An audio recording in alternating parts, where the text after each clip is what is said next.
یا بنی اسرائیل اذکروا نعمتی التی انعمت علیکم، اے بنی اسرائیل، اسرائیل کو سمجھ لیجئے یہ مرکب لفظ ہے، اسر اسی سے اسیر بنا ہے، اسیر جو کسی کا قیدی ہوتا ہے، ایل عبرانی میں اللہ کے لیے ہے، اور اسرائیل کا ترجمہ ہے عبداللہ، اللہ کا غلام، اللہ کے ساتھ بندھا ہوا اس کی اطاعت کے قلاتے کے اندر۔ تو یہ اسرائیل یہ لقب ہے حضرت یعقوب علیہ السلام کا۔ ان کے 12 بیٹے تھے، 12 بیٹوں سے جو نسل چلی وہ بنی اسرائیل ہے، انہی میں حضرت موسیٰ کی بعثت ہوئی اور تورات انہیں دی گئی، پھر یہ ایک بہت بڑی امت بنے۔ ان پر 4 ادوار آ چکے تھے قرآن مجید کے نزول کے وقت، 2 مرتبہ اللہ کی رحمت کی بارشیں ہوئیں، انہیں عروج نصیب ہوا، 2 مرتبہ ان کو دنیا پرستی، شہوت پرستی، اللہ کے احکام کو پس و پیش ڈال دینے کی سزا میں عذاب کے کوڑے ان پر برسے۔ اس کا ذکر آئے گا سورہ بنی اسرائیل کے پہلے رکوع میں۔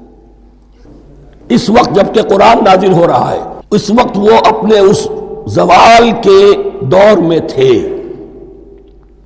حال یہ تھا کہ حضور صلی اللہ علیہ وسلم کی بعثت سے پہلے ہی 2nd ٹیمپل بھی شہید کیا جا چکا تھا، گرایا جا چکا تھا۔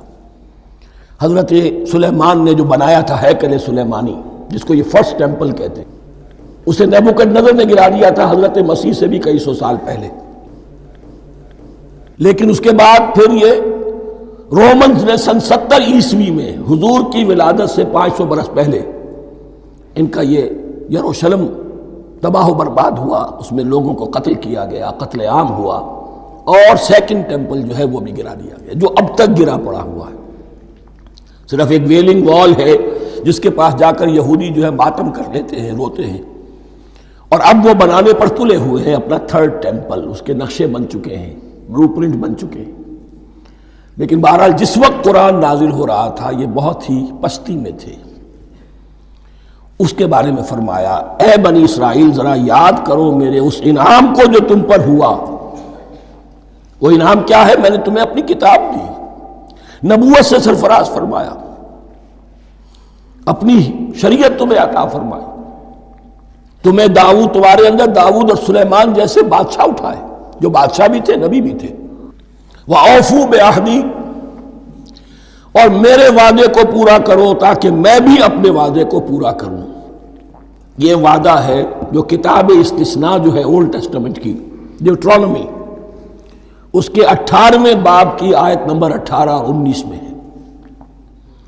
حضرت موسیٰ سے خطاب کر کے اس میں اللہ نے یہ الفاظ فرمائے، میں ان کے بھائیوں میں سے تیرے مانند ایک نبی برپا کروں گا اور اس کے منہ میں اپنا کلام ڈالوں گا، اور وہ وہی کچھ بتائے گا جو میں اس سے کہوں گا۔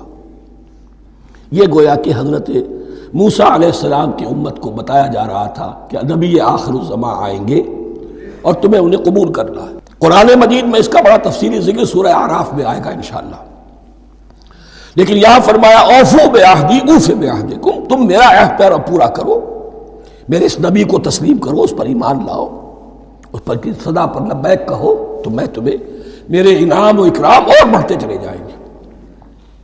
وَإِيَّايَ فَارْهَبُونَ، اور صرف مجھ سے ڈرو۔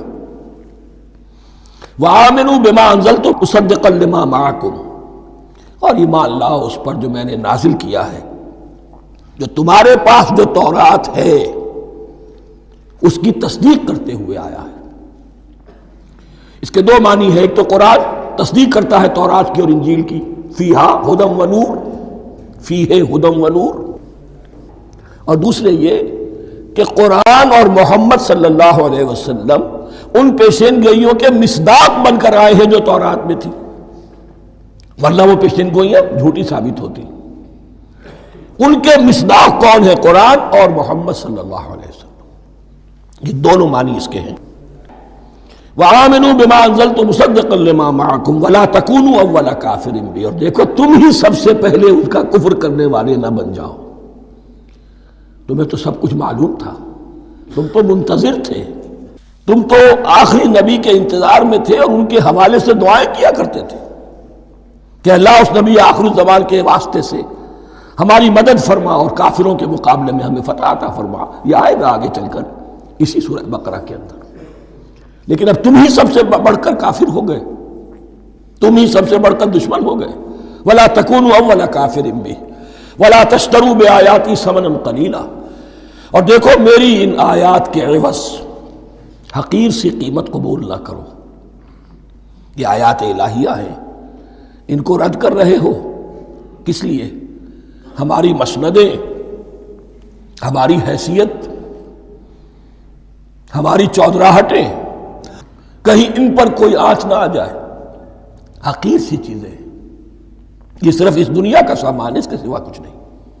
وَلَا تَشْتَرُوا بِآيَاتِي ثَمَنًا قَلِيلًا وَإِيَّايَ فَاتَّقُونِ، اور صرف مجھ سے تقوی اختیار کرو، میرا تقوی اختیار کرو. وَلَا تَلْبِسُوا الْحَقَّ بِالْبَاطِلِ وَتَكْتُمُوا الْحَقَّ وَأَنْتُمْ تَعْلَمُونَ، اور نہ گڈمڈ کرو حق کے ساتھ باطل کو، اور مت چھپاؤ حق کو درا حالے کہ تم جانتے ہو. یہ بات اچھی طرح نوٹ کر لیجیے، جانتے بوجھتے کرنا ایک ہے، مغالطے میں کرنا وہ ضلالت ہے، گمراہی ہے. ایک جان بوجھ کر کرنا، حق کو پہچان کر اسے رد کرنا، یہ پھر اللہ تعالیٰ کے غضب کو دعوت دینا ہے. ریت آف اللہ، اس کی غضب کو دعوت دینا ہے کہ حق کو پہچان کر اس کی نفی کی جائے. وَأَنْتُمْ تَعْلَمُونَ.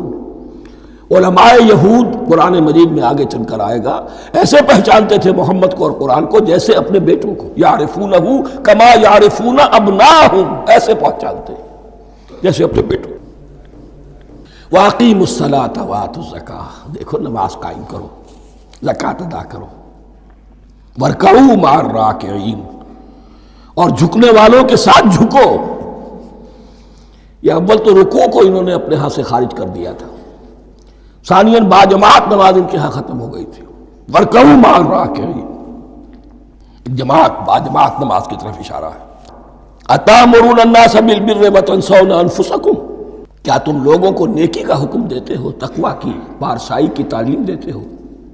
میں کہہ رہا ہوں نا کہ اصل میں مخاطب کون ہے؟ علماء یہود. اس آیت سے ثابت ہو گیا عالم ہمارا بھی جب بھی کھڑا ہوگا اونچے سے اونچا آواز کہے گا، اعلیٰ سے اعلیٰ بات کہے گا. اکثر و بیشتر کا حال یہ ہے کہ ان کا اپنا کردار دیکھیے تو کوئی مناسبت ہی نہیں اس سے کہ جو وہ بات کہہ رہا ہے. جو لوگوں کو دعوت دے رہا ہے اس پر خود عمل نہیں. تو یہی در حقیقت علماء یہود کا کردار بن چکا تھا. أَتَأْمُرُونَ النَّاسَ بِالْبِرِّ وَتَنْسَوْنَ أَنفُسَكُمْ، کیا تم لوگوں کو نیکی کا حکم دیتے ہو اور خود اپنے آپ کو بھول جاتے ہو.